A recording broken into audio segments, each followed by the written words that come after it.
ઓમ નમો નારાયણ. હું અરુણાબેન પી ગોસ્વામી સુરતથી તમારું સ્વાગત કરું છું અરુસ કિચનમાં. આજે આપણે બનાવશું આલુ પનીર પરોઠા. તો એના હારું આપણે જોઈએ બાફેલા બટેટા. તો આપણે અગાઉ જ બાફીને રાખ્યા હતા એટલે ઠંડા થઈ જાય એમ. તો આ લીધા છે આપણે 4 થી 5 બટેટા આપણે બાફીને લીધા છે. અને પનીર તો 250 ગ્રામ જેટલું આપણે પનીર લીધું છે. અને ઘઉંનો લોટ તો નોર્મલ રોટલીનો આપણે લોટ હોય એ આપણે લીધો છે 2 કપ જેટલો. અને અમુક મસાલા નોર્મલ બેસિક જોઈએ, જેમ કે જીરું નાખશું આપણે, હિંગ નાખશું અને હળદર.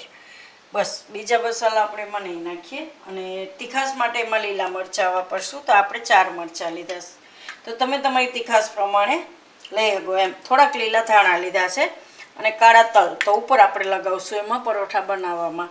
અને થોડોક આપણે લીધો છે મેગી મસાલા, મેજિક આવે એ. થોડુંક ઘી જોઈએ આપણે, મીઠું જોઈએ સ્વાદ પ્રમાણે, તેલ જોઈએ અને પાણી જોઈએ. તો પહેલાં આપણે લોટ બાંધી લેવું. તો આમાં આપણે લોટ લઈ લેવું, થોડોક રાખી દેવું આપણે, બીજું બધું સાઈડમાં રાખી દેવું.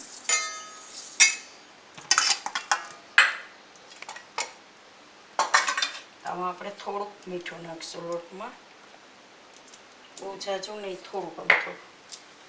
તેલનું મોણ થોડુંક નાખીશું.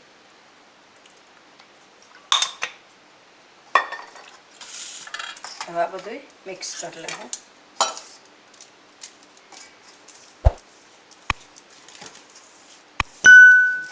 પછી જરૂર પડી પ્રમાણે પાણી નાખીને આપણે લોટ બાંધી લેવું.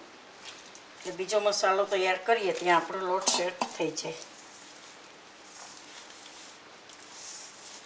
તો લોટ આપણે આ રીતનો બાંધવાનો, બહુ કઠણ નહીં બાંધવાનો, મીડિયમ એમ, આ રીતનો સીધ ઢીલા જેવો. આમાં થોડુંક તેલ લગાવી લેવું આપણે.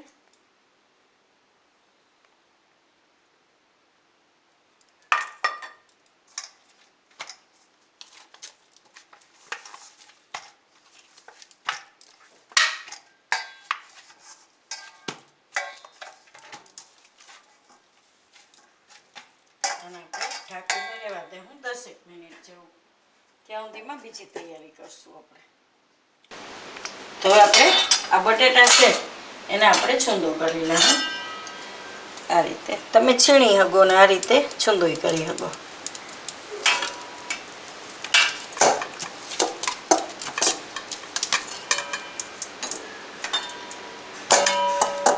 તો બધા બટેટા આપણે આ રીતે છૂંદો કરી લેવું.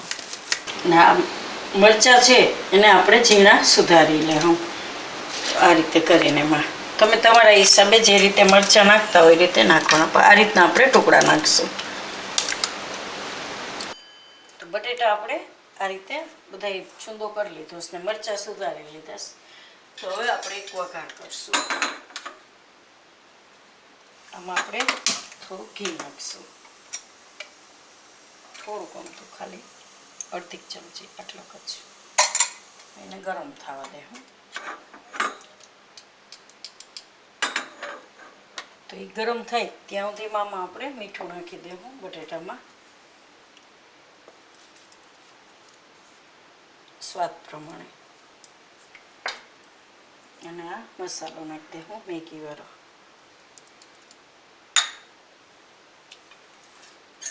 આને મિક્સ કરી લેવું. થોડુંક અલગ સ્વાદ નાખીએ તો છોકરાઓને મજા આવે ખાવાની એમ. છોકરાઓ તીખું ન ખાતા હોય તો તમે મરચાં સ્કીપ કરી શકો કે મોરા મરચાં નાખી શકો એમ.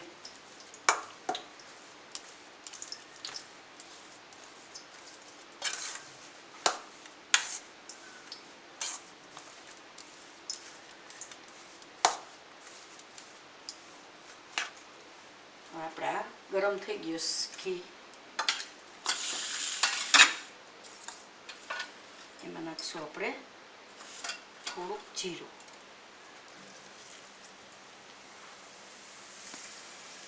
અને આ મરચાં.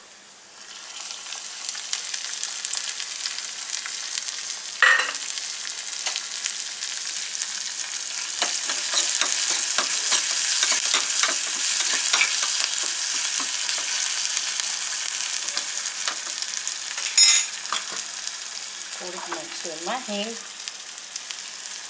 અને થોડીક હળદર. હળદર આપણે આમાં નાખી દઈશું એટલે થોડોક કાચો ટેસ્ટ ન આવે હળદરનો, એમ આમાં પાકી જાય ઘીમાં.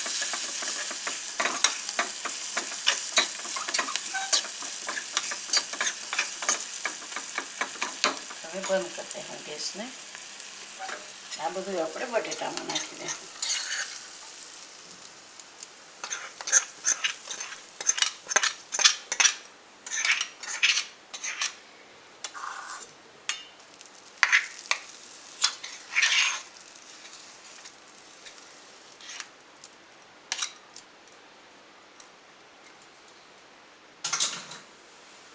થોડાક લીલા ધાણા નાખી દઈશું. આ બધું આપણે આમાં મિક્સ કરી નાખીશું.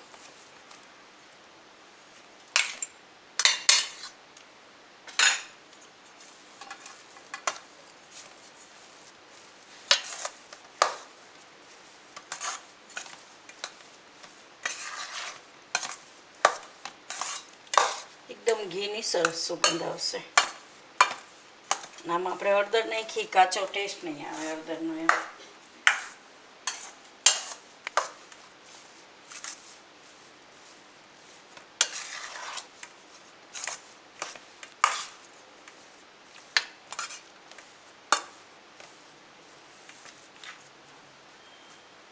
હવે આમાં આપણે પનીરને છીણી લેવું.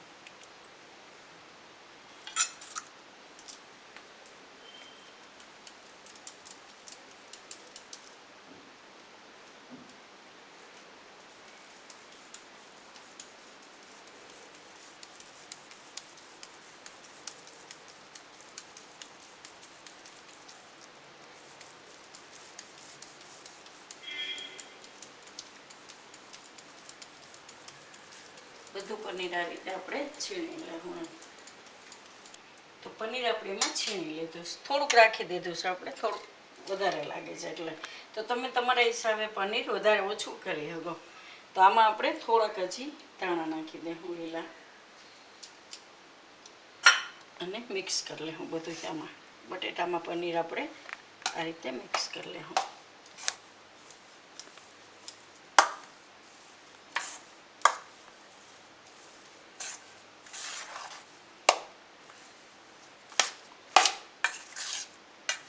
મીઠું ટેસ્ટ કરી લેવાનું, એવું લાગે કે મોડું છે તો તમે નાખી શકો.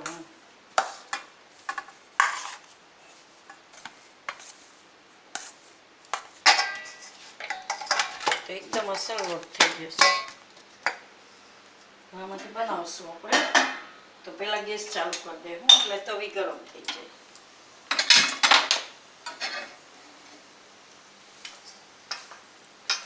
એકદમ મસાલો અસલ થઈ ગયો છે. આમાંથી આપણે એક લુવો લેવું આ રીતનો.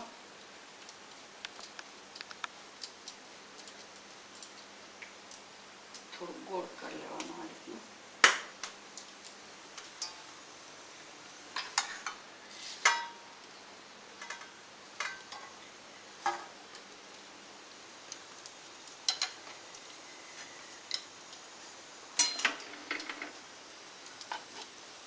થોડું કોણી લેવાનું. સફેદ તલ નાખશું થોડાક, સોરી કાળા તલ. થોડાક લીલા ધાણા. ગેસ ધીમો કરી દઉં. પેલા રીતે ને વણી લેવું આપણે રોટલી.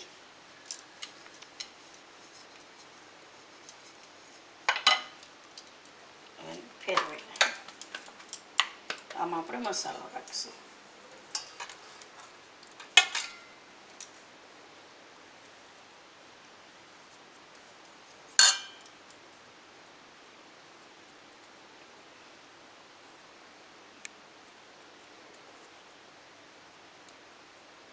અને ફોલ્ડ કરી લઉં આ રીતનું બધી બાજુથી.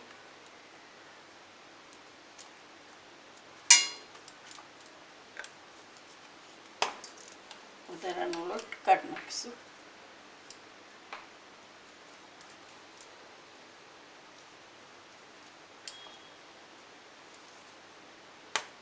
આ રીતનું હાથથી થોડુંક સેટ કરી લેવાનું એને.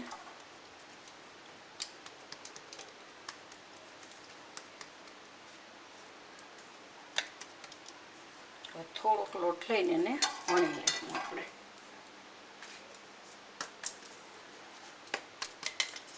એકદમ હળવા હાથે.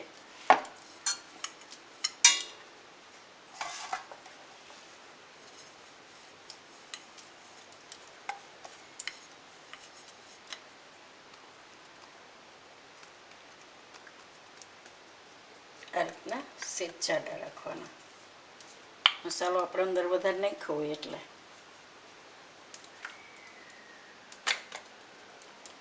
અને શેકી લેવું આપણે. તો આમાં થોડુંક તેલ લગાવી લેવું.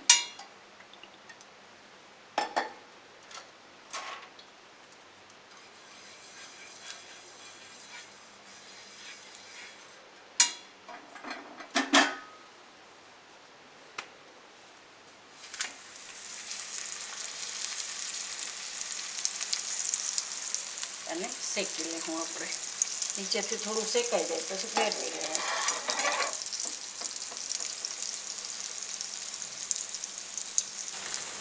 અને આપણે હવે ફેરવી લેવું.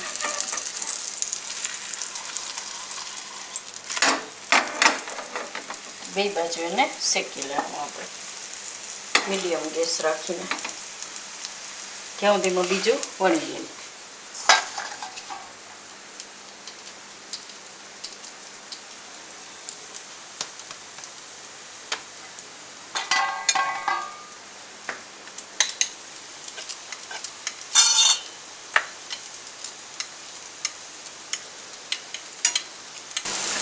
અને આપણે હવે ફેરવી લેવું બીજી બાજુ. આ રીતનું પકાવી લેવાનું. તો બીજી બાજુ એને આપણે શેકી લેવું. તો આને આપણે બે બાજુ પકાવી લીધું સારી રીતનું. એકદમ સરસ. તો પ્લેટમાં કાઢી લેવું આપણે. અને બીજું એ આપણે વણી લીધું. તો એને શેકી લેવું આપણે. તો આપણે 3 બનાવી લીધા સારી રીતના. એકદમ આ રીતના પકાવવાના. કાળા ન પડવા દેવાના, નકર એનો ટેસ્ટ થોડોક અલગ થઈ જાય. તો આ રીતના બ્રાઉન જેવા થાય એવા જ એને શેકવાના ધીમા ગેસે, એમ મીડિયમ તાપે. તો એકદમ મસ્ત લાગશે. તો તૈયાર છે આપણા બટેટા અને પનીરના પરોઠા કે આલુ પનીર પરોઠા. તો જો તમને મારી આ રેસીપી પસંદ આવી હોય તેને લાઈક કરજો, શેર કરજો અને મારી ચેનલને સબસ્ક્રાઈબ કરજો અને બેલ આઇકન દબાવવાનું ના ભૂલતા. કમેન્ટ કરીને કહેજો કે તમને કેવા લાગ્યા આલુ પનીર પરોઠા.